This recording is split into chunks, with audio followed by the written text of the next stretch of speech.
Hey, next on the T Nation, thanks for coming back and tuning in to part 2 of episode number 42, featuring my conversations with a couple of former Pro Bowl quarterbacks, Gus Frerotte and Chris Miller. Both guys have been wonderful supporters of ours over on the Thursday Night Tailgate Show. They're both in our Guest Hall of Fame. Gus is a local Pittsburgh boy. He was born in Ford City. He played in the NFL for several years. A lot of great teams that he was a part of. We'll talk about his playing career, also get his thoughts on the Steelers and their quarterback room, because Gus was a part of a quarterback room as a rookie when he was drafted in the 7th round, but the Commanders had also drafted Heath Shuler with the number 3 overall pick in that draft, and Gus beat him out. So we're going to talk about that, plus a whole lot more. We'll get into some of his favorite pro-ams that he has been a part of over the course of his playing career and now as well. So a lot to get into with Gus. And then I'm joined by Chris Miller. Chris was a tremendous college and pro football quarterback. He played for the University of Oregon in college and is in their Athletics Hall of Fame. Went on to play for the Falcons, the Rams, and the Broncos in the NFL. Had a Pro Bowl season as well. We'll talk about that. Plus, I want to get into his time here on the golf course because he had an opportunity when he played in Atlanta to go play over at Augusta National. He did that more than once, and also had an opportunity to bring his father there. So looking forward to hearing that story. So thank you so much for coming back and tuning in and making Next on the Tee a part of your regular golf content. Sit back, relax, let us take your mind off everything else going on in your life for the next hour or so. Before we get started, I want to remind you about our friends over at 2 Under. 2 Under men's performance briefs are the unofficial underwear of the PGA, Ryder Cup, and President's Cup teams, and are sold in over 3,000 golf pro shops and golf specialty retailers nationwide.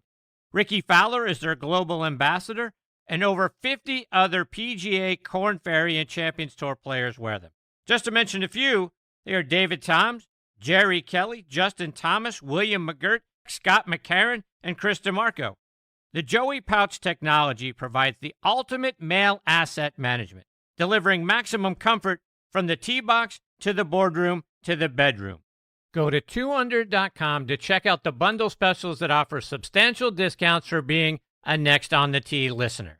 That's the number 2, UNDR.com. 2 Under, performance in your pants. Every January, PGA Tour Superstore pros meet every manufacturer, learn about the latest equipment, log thousands of hours of training, and together hit over 100,000 balls. All so they can get you the perfect fit. All right, now back with me is former Pro Bowl quarterback Gus Frerotte. Gus is from a small town, Ford City, just outside of Pittsburgh. He's been a wonderful friend for many years, sharing his insights on the NFL, his former team, plus what goes on in the mind of a quarterback. He had an outstanding 15-year career in the NFL. He's a guy who worked hard to go from being a 7th-round draft pick to quickly beating out the number 3 overall pick in the draft to get the starting job in Washington. He was selected to play in the Pro Bowl in 1996 when he threw for nearly 3,500 yards, back in a time when that was a really high number of yards to throw for in the game. In 2018, he was inducted into the Allegheny-Kiski Valley Sports Hall of Fame. A year later, he became a member of our Thursday Night Tailgate Guest Hall of Fame, and I'm honored he is with me here this week here on Next on the Tee. Hey, Gus, how are you, my friend? Great, Chris. How you doing, buddy? I'm fantastic, thank you. Hey, before we get into things, you celebrated a birthday back on July 31st. Happy belated, my friend. Yeah, thank you. Appreciate that. 53 and gray. What else could you ask for? Indeed, I feel you, my friend. Gus, we are 3 weeks away from the start of the NFL regular season, and as you know, this show is available on the Pittsburgh Tribune review site at triblive.com. So I want to get your thoughts on the Steelers' upcoming season, because you've been in a similar situation that Russell Wilson and Justin Fields are in. You've been in a quarterback room like that. What do you think is going to happen this season looking ahead? Can those guys do okay together in the same quarterback room along the same sidelines? How do you see that gelling? Yeah, it's an very interesting situation where Russell's a proven winner, but also is 35 and, he still wants to play and compete just like the rest of us do. It's not the money for him at this point as Denver gave up the bank for him. But, it's more about going out and winning. And what a better place to try and do that than Pittsburgh. And you know what it's all about to be a Steelers fan and to be a Yinzer. And so we have two new guys trying to take the helm at quarterback for the Steelers, and Russell Wilson and Justin Fields. And you look at Justin Fields and you say, man, this guy has a ton of talent, strong arm, can run, makes people miss when he runs. He's got all the ability. Now, can he get some coaching to help him be a better decision maker so he doesn't have those turnovers? So I hope in my heart of hearts that Russell Wilson is teaching him, is bringing him along and trying to, not say this is my team, just stand by and watch, but just saying, hey, stick with me. Let's see what I'm doing. I might not be able to do everything I used to, but I'd love to share it with you. So I hope that's the case, because everyone knows usually in an NFL season, it takes two quarterbacks. Did anyone do that for you when you were a young quarterback? Yeah, there were guys that definitely brought me along, would share their knowledge with me, and then there were definitely guys that were tight-lipped and didn't want to share it because they were competing. And I always took the attitude when I played that I was going to share my knowledge and help anybody that I could, because first of all, we were a team. Second of all, we're competing. And third, you still have to beat me out. Gus, we all know Mike Tomlin's resume of never having a losing season. As a former player, when you see that, does that make Pittsburgh a place that you want to come to play in?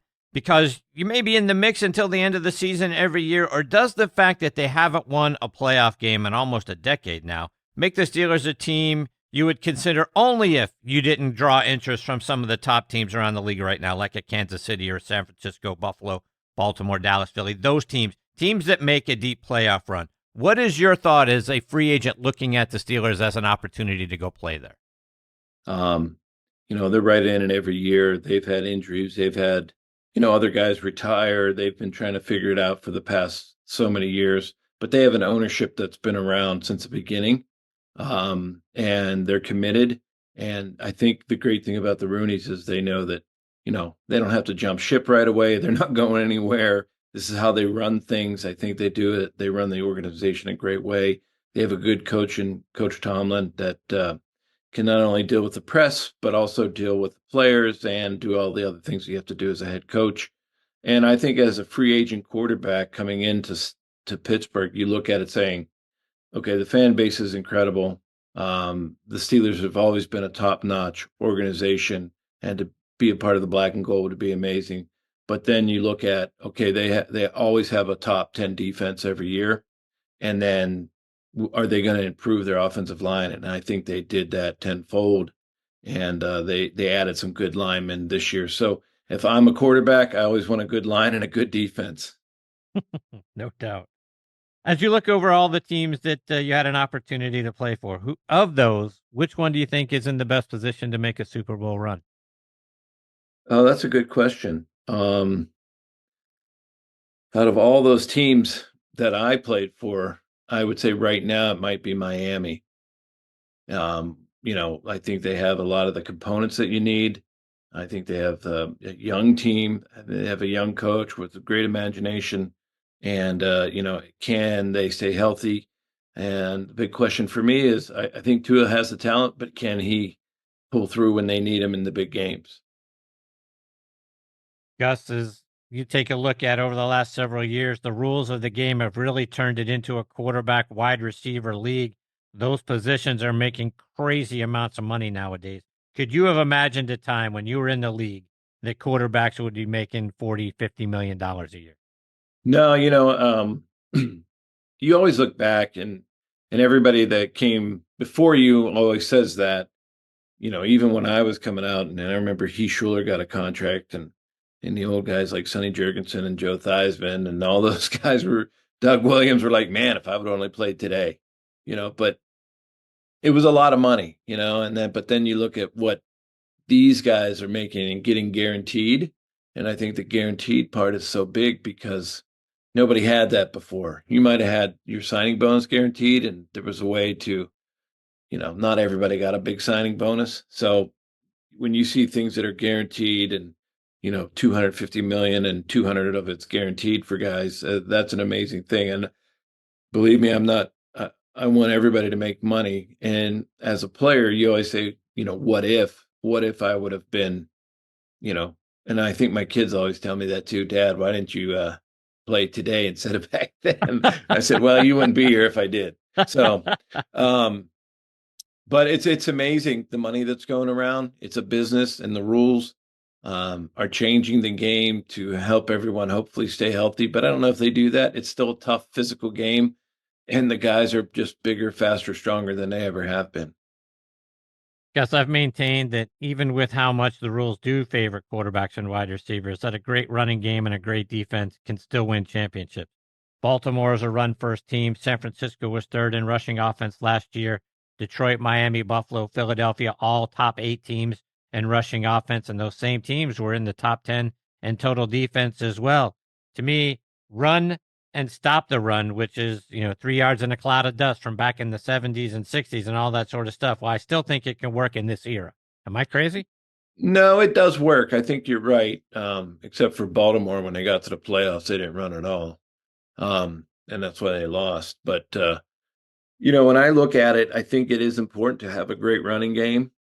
But on top of that, you have to have explosive plays, right? So your passing game, you have to have a good running game, but your passing game has to come through and have explosive, those plus 15 plays, and you have to have a bunch of them. And that's how you know, teams are going to come up, they're going to try and stop the run. So you can't just throw a hitch and, be happy with 6 yards. You might as well just run the ball. And that's kind of where the Steelers have been the last few years, I feel like, where it's been Yeah. dink and dunk and not really explosive. And when you watch like Patrick Mahomes and some of the other guys, when those teams come up and play the run and they check, or they know what they got, and you got to be on the money. You got to go for the jugular at that point and hit those big plays to put that pressure on the defense. Because if you can't do that, the defensive coordinator is just always going to put enough guys on to stop the run, and he just has confidence to play man to man and maybe give you a couple of defensive looks and blitz, and he knows that he got you. But if you can put pressure on a defensive coordinator, make him guess and make him struggle a little bit, then that's where you want to be as an offense. So let's take that a step further for the Steelers. What do you think that Arthur Smith has got to do as the new OC? Has this got to be a team that now opens it up a whole lot more? Because to your point, over the last couple of years, you stuff a whole bunch of guys in the box and you were daring Kenny Pickett to try to beat you, and rarely did he do it unless it was late in the fourth quarter. Now you've got to come out and set a different tone, do you not?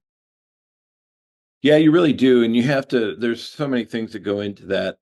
Obviously, you want the big explosive plays, and those come a lot of times when teams are blitzing. So you have to be on top. You saw Kenny Pickett, as I did last year, when always looked great protection and didn't have enough time to get the ball downfield. But there's a lot that goes into that. So Arthur Smith, I think his job this year will be obviously calling good plays at good times, understanding the team he's playing and the kind of defense they run, and then also putting your team in the right position. You have plays. Every defense coordinator had plays or offense coordinator has plays that he wants to run. But if you don't have the talent to run those plays, you have to come up with other ways to provide your talent with the top playmaking ability. And I think that's what it is. They have to be able to make plays, and he has to do a good job of putting his key players in the right position. So if it's a motion to get a guy onto a different defensive back, you scheme like that. Every team has a 1 and 2 corner, and then 3 and 4 and 5 are playing nickel and dime. And how do you get your best receiver against those guys? And those are the kind of matchups that I think Arthur Smith has to come up with, but he also has to teach his team how to look for those and how to understand how to do that. Yes, one of the many reasons why we have loved having the alumni players on our show on the Football Side Thursday Night Tailgate is too many young listeners don't know what the game used to be like. Like I mentioned in your intro, you threw for 3,500 yards in 1996. That was sixth in the league. Last season, it would have been good for 17th. Many times people don't understand how coverage rules and the protection of the quarterback has changed over the years. How much better do you think your numbers might have been if you would have had an opportunity to play under the current set of rules?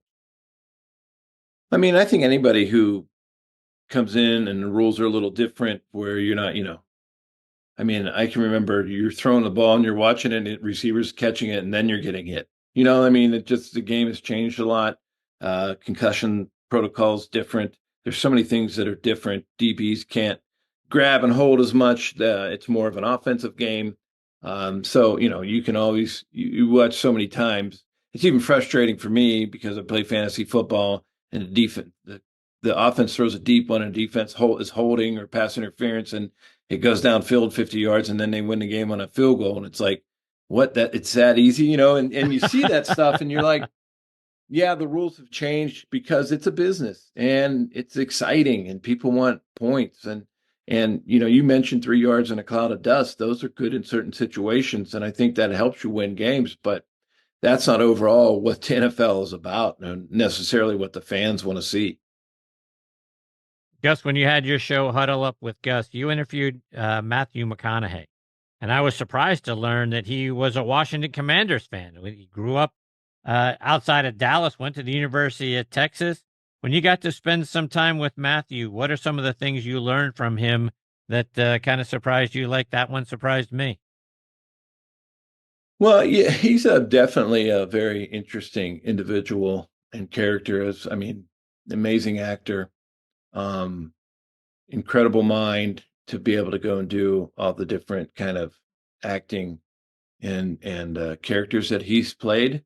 But things when I talk to him on the podcast, why did you like Washington, right? And then you find out, well, I loved hamburgers, and there was a linebacker for Washington named Chris Hamburger.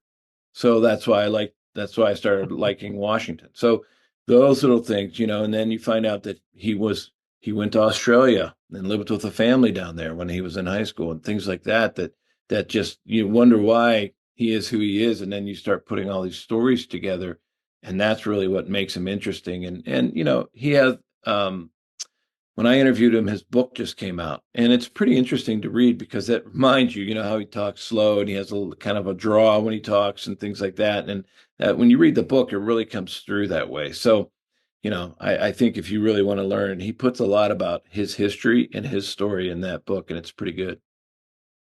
Guess this is the golf show, so I got to ask you a couple of golf questions. And you've played in your fair share of pro-ams over the years. What are some of your favorite tournaments that you had an opportunity to play in? Oh gosh, I haven't played in a while. I missed the Steelers tournament this year, which is always a lot of fun here, even though I never played for the Steelers, but it's nice that they invite me. But back, when you're playing, you get to play in a lot of different things. And I'm trying to think, there was the Cadillac that they had in New Jersey. I used to play in that. That was a lot of fun. And I always enjoyed going down to Dan Marino's tournament. And then every team you played on, somebody always had a charity event, and usually it was golf, right? That you could go and be a part of. So played in a lot of events like that, and they're always fun, and they're always very enjoyable.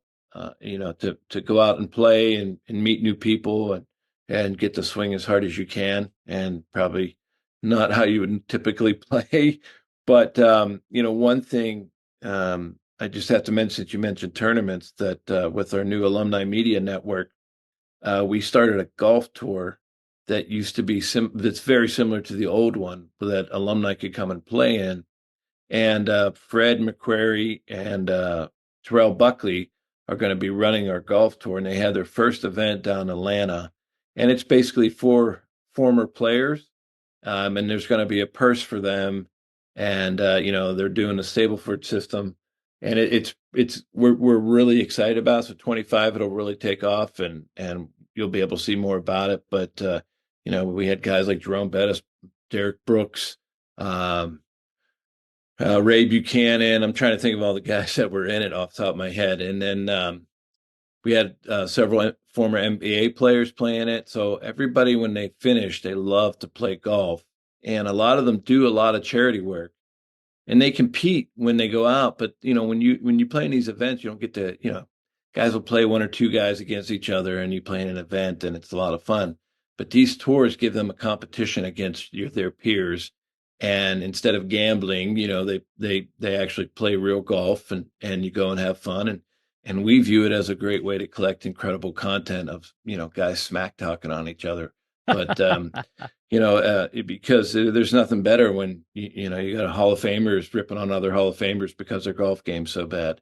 So it's been a lot of fun, and the events are interesting. And I think just golf is it's a hard sport. It's a mental sport, and I think it's a way that guys can not, we're so used to beating up our bodies that we can go out and just enjoy our time and keep playing as you get older and still be competitive. Guess just a couple more before I let you go. Staying on the golf topic, what are some of your favorite local courses there around Western Pennsylvania? Well, my son Gabe, he works for Tri-State PGA, and he's one of their tournament directors. So since he's been doing that for quite a few years now, I've gotten to play a lot of the courses, and there's so many that you don't realize. And I wish we had some more, but I don't know if you've ever played it or been up there, Stonewall. Yeah, Yeah, for that sure. course. I mean, obviously, I think it's one of the top public courses in Western PA, if not the state. But it's so much fun. We really enjoy going up there. Obviously, we have so many good private courses and public courses. There's Totteridge. I'm trying to think of some of the other ones. My hometown course in Fort City, which was called Lenape Heights for a long time, closed. Somebody bought it and turning it into a rehab facility, which I was super sad about. And close to me is Birdfoot. There's Cranberry Highlands. So there's a plethora, I would say, of not great, incredible courses, but fun courses. They're not obviously to the standards of Oakmont, but it's still there's a hole, there's a tee, and you got to kind of make it to that hole somehow or another. And so it's just always fun. And the great thing for me is my sons are here, so we get to play a lot of golf together, and it's really enjoyable. That's fantastic. Gus, you've done some great things as a member of the NFL Alumni Association, particularly up there in the Pittsburgh chapter, plus the Alumni Media Network that you've made mention to. Talk about the great things that you've got going on. Yeah, so the Alumni Association, I haven't been doing as much, but I'm partnered with a gentleman, Craig Richardson, and we started Alumni Media Network. And really what it was, because I was podcasting like you do, and we knew that there were so many incredible stories from our former athletes out there that we needed a way to help them. And the NFLPA, the NFL Alumni Association, any of the alumni organizations weren't really doing anything to help guys. They might, if somebody was really good at it already, they might pay them to come in and do a podcast or a story or whatever. But we wanted to help guys create content no matter what their skill level was. And because, Chris, if you get somebody on and they're having fun and they're very comfortable, you're going to get some incredible stories out of them. And the thing about it was some guys love to talk about the teams they played for or the colleges they played for, but some guys have a new passion, just like Fred and Terrell love golf. And so they play golf, they talk about golf. That's all they want to talk about. They put football in it. I mean, they'll do some, but our guys are very passionate about things when they come out, whether they're a hobby or they're a collector of something. Gilbert Brown, he's a Mopar guy. He loves collecting Mopar cars. You know what I mean? So our guys do all kind of things, and it was our goal to really help them and support them to do all the work that needs done to be successful, to create content. And that it's not easy to do that. It takes a lot of work. So we've been able to build a staff and get some interns to help a multitude of people do that now. And we just signed a new group, Baron Davis's company, former NBA player Baron Davis, and his company is coming on board now. So there'll be even more content and more people coming along. And it's for us, it's just supporting our guys and being able to, distribute their content in any kind of way that they want to do it. Some guys love short form, some guys love long form, some guys just want to do like guest appearances, just like this. So we try to support them in any way they need. So it's been a lot of fun, and anybody can check it out at alumnimedia.com. Well, Gus, before I let you go, on top of checking it out at alumnimedia.com, how else can they stay up to date with the great things you're doing, whether it's following you on social media or someplace else online? Yeah, personally, it's just at Gus Frerotte. I'm on most, except I'm not on X anymore, Twitter. I haven't been on that in a while. But on most anything else, it's just at Gus Frerotte. And then for the company, it's at Alumni Media, and sometimes at Alumni Media Net, because sometimes names were taken. So we had to squirrel around a little bit to find the right one. But it's been a lot of fun, and anybody can reach out to me, and if there's anybody listening that has any questions, my email is on the site, gus@alumnimedia.com, and people can email me and ask me any questions they want or whatever they need. Well, Gus, I can't thank you enough for taking time out of your night to come back and be a part of the show. It's always so much fun to have you here with me and to talk a little football and talk golf on top of that. I hope we get this privilege of catching up with you maybe a little bit later on in the season. Yeah, if you get over to Pittsburgh, let me know, I will absolutely do that. especially if you go to the Oakmont Bakery. I'm right up the hill. All right. Good to know that too. All right, buddy. Gus, take care, my friend. Thank All the you. best in your family. All right, you too. Thank you so much. See you, Gus. Bye. That is a great Gus Frerotte, folks, and just a wonderful guy. Has meant a great deal to us over the years on the football side on Thursday Night Tailgate. Again, be sure to check him out at alumnimedia.com and at gusfrerotte.com as well. Great player, great human being, and a guy that's out there doing some great things now for the alumni players that is very near and dear to my heart and to my partner's heart over on the football side, Bob Lazari. Hopefully we'll catch up with Gus as well a little bit later on in the season. Coming up next is another former Pro Bowl quarterback and a wonderful friend of the show, Chris Miller. Before I bring Chris into the show, let's talk about our friends over at Squares Golf. And folks, do you sway and you're off balance in your golf swing? You know what? It could be your shoes. A golf shoe needs structure to provide stability and reduce sway. How can you tell if your shoes lack structure and are hurting your game? If you can hold your shoes by the toe and heel and twist it, toss it. Squares was designed for the perfect balance of structure and comfort. Isn't it time you tried Squares? Try the new Speedbolt at squares.com. That's SQAIRZ.com.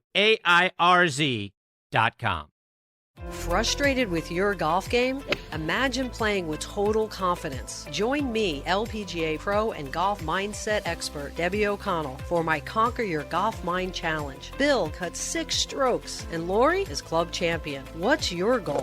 Click the link or text NEXT to 727-339-0106. Use code NEXT for $20 off. Your tee time for transformation is now. Will you take the shot?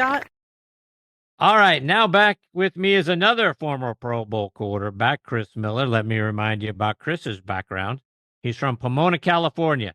Played high school football at Eugene Sheldon High in Eugene, Oregon. Went on to play his college ball at the University of Oregon, where he remains 7th all-time in passing yards and 9th in touchdown passes.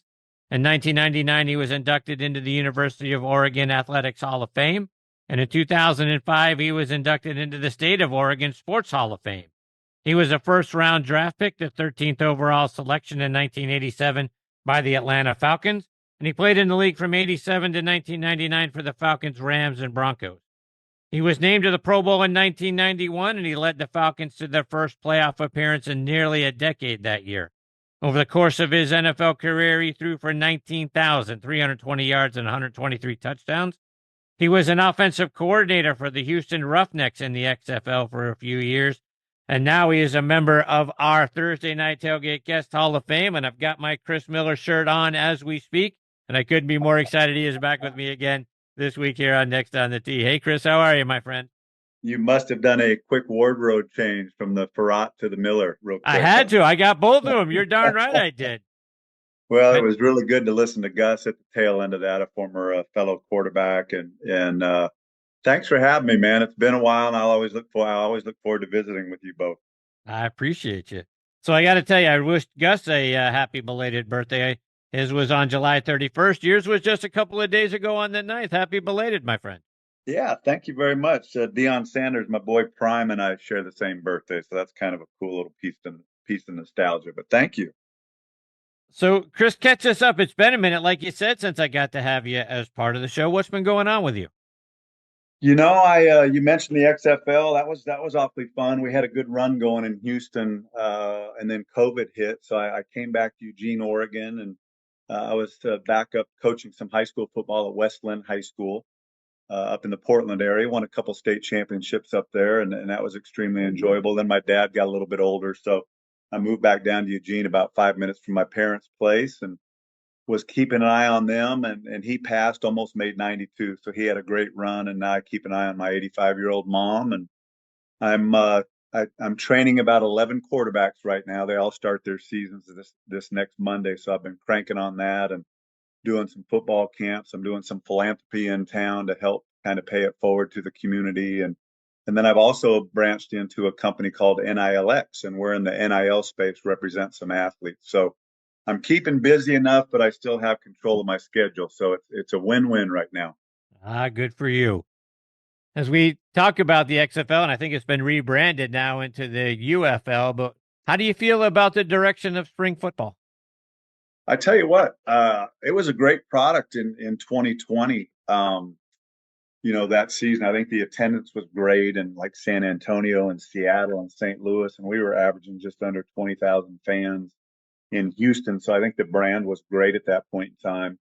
Then I know the USFL came back. There was actually a spring football league that went down for a little while. Then the USFL came back a couple of years ago, and then the USFL and XFL kind of went toe to toe. And then they morphed into the UFL now. And I think, frankly, they lost a little bit of steam this last spring. I don't think there was maybe as many named players, former NFL players that were playing in the league. And I saw the attendance was down low in St. Louis. I still think it was awesome, and maybe San Antonio. But the quality of football is good. The coaching's good. It's on television. I don't think the viewership was near what it was, back when it was the XFL in 2020, that iteration, or even the USFL for that year. But there's a necessity and a need for it. There's so many good football players out there that aren't playing or don't have a place to play if they're not up in Canada or don't stick on an NFL roster. Or, there's obviously arena football leagues and stuff, but the spring league is needed. It's a great developmental league, and it's great for, development of player personnel, people, and coaches. So it's definitely needed. Chris, you spent the majority of your career here in Atlanta with the Falcons, and they went out and signed Kirk Cousins to a 4-year, $180 million contract, which included Man, a $50 million. these guys are making so much money. Oh, right? Yeah. I need a loan. Kurt got a lot of money, got a lot of guaranteed money, $100 million guaranteed, $50 million signing bonus. But then they went out and drafted Michael Penix, quarterback out of Washington, with the number 8 overall pick, and which kind of was a head scratcher for me, Chris, since they have so many other glaring needs. And now all of a sudden you got Kurt, and you're going to carry this kid for at least, you would think. I mean, Kurt signed a 4-year deal. At least he's going to be carrying him for three years, maybe even all 4. I don't know. It's just, I couldn't understand why they would go that direction. What were your thoughts? I tell you what, man, I really like Michael Penix, or Penix Jr., however you say it. I watched him when he was at Indiana, and he really caught my eye. He was very talented and threw a great ball. Unfortunately, he had a few injuries at Indiana. Then he came up to Washington, and the Huskies beat us Ducks. I'm a former Oregon Duck player, and they beat us not only once, but they beat us twice last year and took us out of the Final Four. Of course, Washington made the national championship against Michigan last year. But, Michael's got a big hand. He's got a size 11 hand. He just holds the football like it's a toy in his hand. And I was thinking about this earlier in case we talked about it, but I think he may be the best deep ball college thrower ever to play the game. I mean, just his ability to throw the ball vertically down the field, the high arcing throws, the back shoulder fades. Roma Doomsday, I got to know him a little bit. He spoke very highly of Michael. And so, I can see Atlanta, you got Aaron Rodgers came off the Achilles tear. And obviously he did that on the 4th play in game 1. Kirk's was a little bit later in the season. I think Kirk's about 36, 37 now. So in terms of quarterbacks, he's kind of getting up there in years. So, and I know they signed a few key free agents, but I think Michael fits what they want to do. I think the diversity is big, especially in that city. And I think Michael Penix is a big time quarterback. I mean, he had a really good first preseason game. I saw some of the throws he made, and he's a very poised guy, mature guy, much like Bo Nix, who was at Oregon. They're a little bit longer, and they played longer in college. So But you look at guys like Jordan Love and guys that have developed behind a frontline guy for 2 or 3 years, and you see what Jordan Love's doing now, or Aaron Rodgers, for example, when he was behind Brett Favre. So, I think it's a good scenario, to be honest. I think Atlanta felt like their defense was pretty stout. They needed to get a pass rusher. After they went to the Super Bowl the one year, they lost 3 offensive linemen. So I think they're fulfilling some needs in the O-line. I think they feel really good about their run game. Their wide receiver core is strong. Of course, they have a good young tight end that's extremely talented. So you bring in a plug and play guy like Kirk Cousins that's had the success he's had. I think they feel really good about where they're at. And you got your future sitting right there, and there's no guarantees in later drafts that there's going to be a guy like Michael Penix Jr. that comes along. So I like the pick. You mentioned your Oregon Ducks. You guys are preseason ranked number 3. A guy who started out at a place where I went to college, UCF, Dillon Gabriel, transferred again from Oklahoma out to Oregon. What are your expectations for him and your Ducks this season? Man, what a good kid. And some of these kids are chasing signing bonuses. It's not a bad deal to enter the transfer portal. DJ Uyongalele, who was at Clemson and then was just up at Oregon State. He's at Florida State now. And you mentioned this is Dillon Gabriel's third stop. But I think what colleges are seeing, we just had Bo Nix at Oregon for 2 years. And I think he threw like 74 touchdowns and maybe 10 interceptions in the 2 years he was with us. Set an all-time NCAA completion percentage record this last year at like 77.4% or some amazing number. But, these guys are kind of plug and play, ready-made, ready to go, have experience under their belt. I think Bo Nix was maybe 25 his senior year, so very mature. And that's kind of the way some colleges are approaching their quarterback room, is finding a guy like, Bo Nix goes on to the NFL. He was a 12th pick with Denver. And then we go out and get Dillon Gabriel. And there were some ties there and some connections to the University of Oregon. Now we have another mature guy who performed at a high level at UCF and Oklahoma, so he's battle tested and ready to go. He's just got to learn a new system and scheme. And he's very well liked here. I know he's had a great spring and great summer so far, and we're loaded with talent. So we're excited to move to the Big Ten, and we've got some great competition, some new rivalries. So I'm excited, and we feel good about Dillon being our quarterback. Speaking about Bo Nix, he, to your point, was the top draft pick of the Denver Broncos. Do you think he can go in there and become the franchise quarterback quickly? I think he can. He might even be 26 now. I think he's had a birthday since he's been there, but he's a very mature guy. I always laughed at the quote unquote experts that questioned his arm strength. I went to an Oregon practice once a week and watched him work and went to his pro day, and that dude can throw the football, man. He's got a live arm. He can make all the throws. He's extremely cerebral. He controlled a lot of Oregon's offense at the line of scrimmage. The tight red zone package was pretty much, giving him 2 or 3 plays and letting him get us in the right situation, right play. And that really translates to what Sean Payton does. You can remember how much interaction Drew Brees had with their offense when they were in New Orleans together. So Bo is very cerebral. He's very mature. He gets the ball in and out of his hand quickly. He's extremely accurate, good decision maker. So I think he'll fit well there. I know Jared Stidham from New England. I think he was maybe somewhere else. I think he was maybe in Denver last year, but he's there as well to compete against. And I think they have one other good quarterback, the young man from BYU who was with the Jets last year. So, their quarterback room's pretty full right now. But they didn't take Bo at 12 to sit on the bench for too long. So, I think he's going to be a good frontline starter, and it'll be interesting to see when he gets on the field. You talked a moment ago about Penix getting to sit for a couple of years. And when you got drafted in 87, the Falcons had Scott Campbell, David Archer, and Eric Kramer all on the roster at the time. Was it helpful getting to sit behind them and watch and learn a little bit until later on in the season when you got in there? Or would you have preferred to get in there right away? Well, you know what, man? That was the strike year in 1987. So there were about 13 or 14 of his first-round draft picks. We didn't sign till Halloween. We signed on Halloween Day. So when I signed with the Falcons, we were 2-7. And when I went there, there wasn't very much excitement in the building. Matter of fact, a lot of the guys were kind of, looking forward to the end of the season. So it really wasn't a true rookie year. I kind of got thrown to the Wolves later in the year. I played in the second half at the LA Rams and against the San Francisco 49ers, and then kind of a garbage game in Atlanta against Detroit, where I think there were only about 10,000 fans there on Christmas Day. So it wasn't a real glorified rookie year. So really, I kind of look at my first year as being 1988. So, and then I was the starter going into that camp. So my rookie year was kind of a unique year. Chris, just a couple more before I let you go. And like I say, this is a golf show, so I want to get a little bit on the golf side. And as I recall, when you were here, you actually got to play Augusta National along with your father. Do I remember that correctly? Yes, you do. I was really fortunate. I had a gentleman when I got drafted by Atlanta, he left a manila envelope on my chair in the locker room. And he said if I used him as a realtor, he would get me on Augusta National to play. I couldn't call him fast enough. So he got me on Augusta twice. And then we met another gentleman down there. We did a Boys and Girls Club event to help do a fundraiser down there. Mike Ken and I, former left tackle for the Falcons.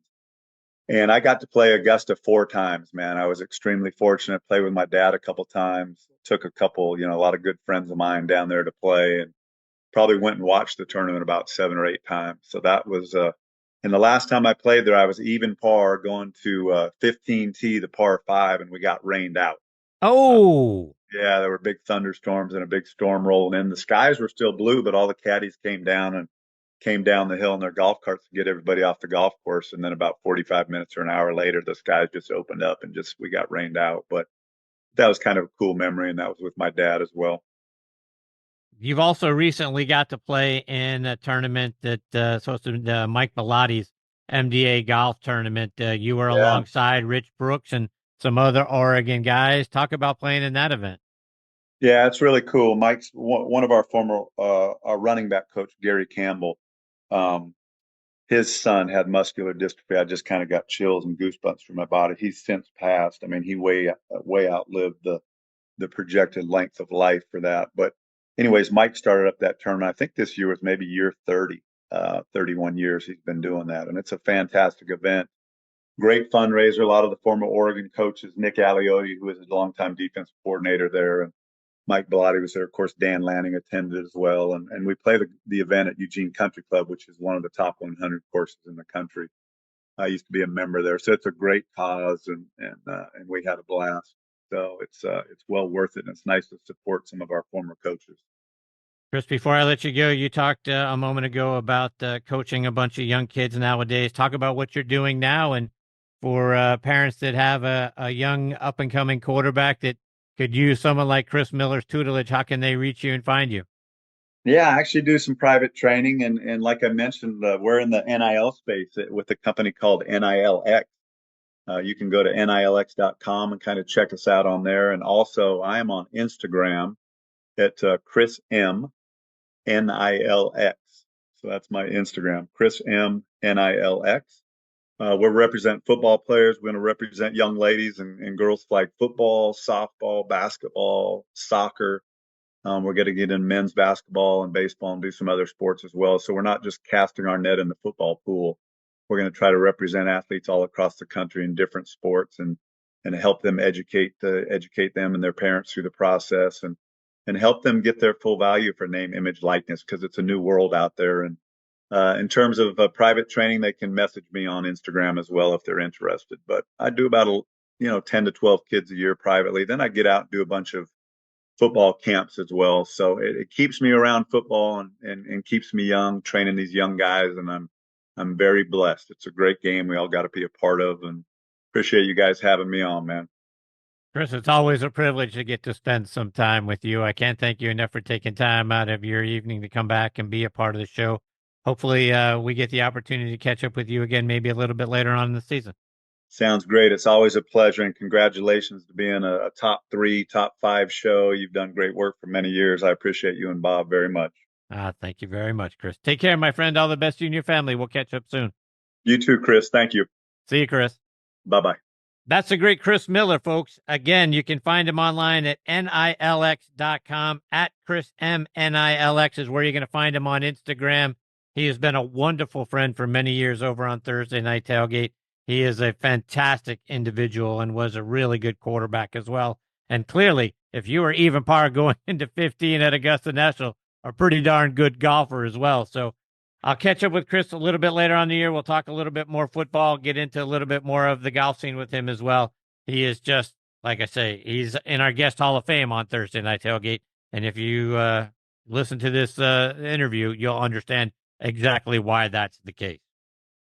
That is the great Chris Miller, folks. Just a wonderful individual. You can, again, find him at nilx.com is the website. At Chris M. NILX is where you can find him on Instagram. And a wonderful player, right? I mean, all those years that he played for the Falcons and around the NFL, a fantastic football player. He has been a great friend of ours over on Thursday Night Tailgate, a member of our guest Hall of Fame. You can see why in this interview, why we think so highly of him, why we appreciate him so much. Not only a great player, but obviously a great golfer as well. Look, you're not even par at Augusta National getting onto the 15th tee if you're not a heck of a player. So we need to talk a little bit more about that. But hopefully we get the privilege of having Chris on a little bit later on the season, get into more of his career, more of his teaching, catch up on the Oregon Ducks and the teams that he played for, and touch on golf a little bit more as well. All right, my friends, it is time for me to put a bow on this week's edition of Next on the Tee. My sincere thanks again to Tom Patry, Jane Crafter, Gus Frerotte, and Chris Miller for joining me this week. Scheduled to join me next week are former president of the PGA of America, now president of Golf Nation, Susie Whaley will be back, as will PGA Tour legend Tom Purtzer, and one of the top LPGA teachers in the country, Megan Yonkman, will be here as well. And Megan teaches out at Bethpage, so as we look ahead to next year's Ryder Cup, it would be great to get her insights on the golf course and a lot more as well. And as I mentioned earlier with Tom, making her Next on the Tee debut with me is going to be Dr. Kathy Huff. So, folks, a lot of great stuff in store for you next week. I hope you'll come back here and be a part of the show with us. I want to thank my friends over at the Pittsburgh Tribune Review for hosting this show on their site. You can find it by going to triblive.com and click on the sports section tab, and you're going to find the most recent episode right there front and center for you in the sports section. If you click on sports and then podcast, you'll come to the Next on the Tee logo. Click on that, and several of the previous episodes from this season are going to be waiting for you right there as well. Folks, I can't thank you enough for being the greatest supporters in the history of podcasts and coming back and making Next on the Tee a part of your weekly golf content. Until next week, hit 'em straight, my friends.